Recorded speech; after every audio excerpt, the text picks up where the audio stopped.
Among the scholars of Father de Vaux's original international team, perhaps the most dynamic, original, and audacious was John Marco Allegro.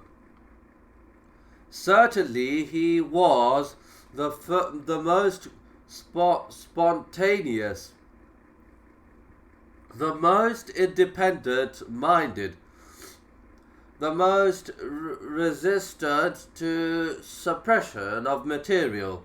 Born in 1923, he saw service in the Royal Navy during the war, and in 1947, the the year the first Dead Sea Scrolls were discovered, entered Manchester University as an undergraduate studying logic, Greek and Hebrew. A year later, he transferred to the honors course in Semitic Studies. Semitic Studies. He also developed an interest in philology, the study of the origins of language, its underlying structure and development, bringing his philological expertise to bear on biblical texts. He quickly became convinced that Scripture could not be taken at face value and proclaimed himself an agnostic.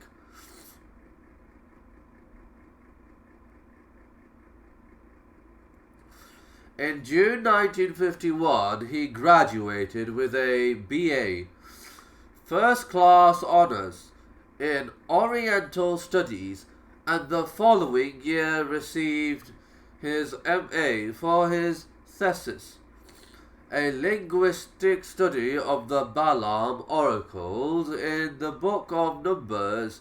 In October of that year, he enrolled in the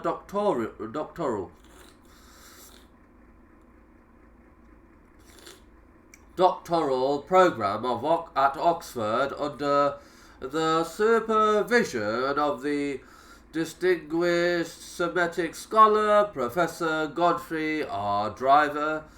A year later, Driver recommended him for the international team then being assembled by de Vaux, and Allegro was assigned the crucial material found in Cave 4 at Qumran. He departed for Jerusalem in September 1953, and by that time he had already published 4 acclaimed articles in academic journals, a track record more impressive than anyone else on the team could claim.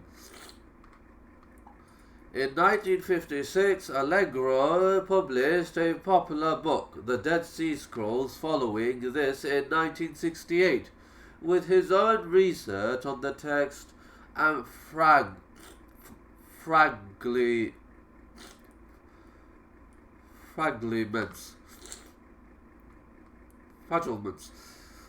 K4 in the 5th volume of the definitive Oxford University Press series, Discoveries in the Judean Desert. At this point, Allegro was one of the most esteemed and prestigious figures in the field of biblical scholarship. Yet within 2 years he was to abandon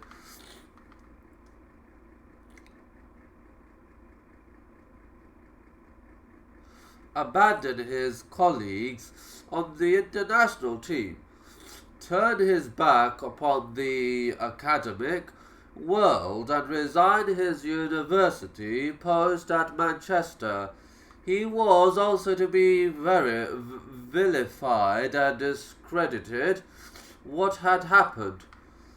It quickly became clear to the academic community in general as well as to the international team that Allegro was the only one among them who was not only an agnostic but also uninhibited about rocking the boat.